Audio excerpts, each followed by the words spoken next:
They're drinking out of the puddle, and I'm so excited. And then if you so then we get sort of like into the forest more, and don't go so fast.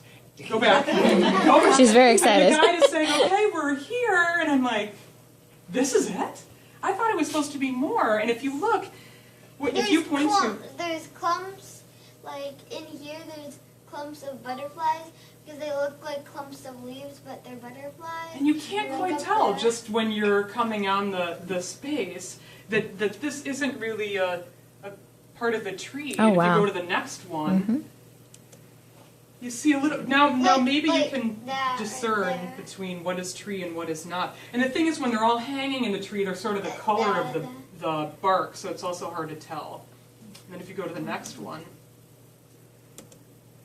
now this is actually the other site, and the second site was a little more prolific, even though that I'm combining the two. So there you are, like in the forest, and you're really seeing it. I mean, that's pretty magnificent, just as it is, seeing these huge clumps, and sometimes they're so weighty that they'll just break the branches off. So there's these immense clumps of butterflies, and if you go to the next one, there's another view. And if the light is hitting it right, you can kind of see a little bit of orange, but for the most part, they look kind of brown because when their wings are closed, the outside of them look a little bit darker. They're not as bright as when they're open. So if you go to the next one, so you can see some of the butterflies down there. The wings are open, but they almost look like leaves or something hanging.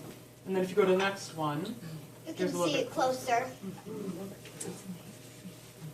So what are they doing there? They're just hanging so out? they're conserving energy, and they're keeping themselves warm. Okay. So if anyone who is also familiar with the process, if you want to jump in at any point, you're welcome to. But so they're not warm enough yet to be flying around. But if you go to the next shot, so when the sun breaks from behind the clouds, then the atmosphere warms up. Then they set themselves free.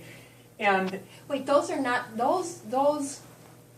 butterflies that migrated there. They were not born there. Correct. They were not. Right. None of them are born there. Right. Those are the ones that in October in Wisconsin or whatever, they've then flown down, like a lot of Wisconsinites fly down to the south.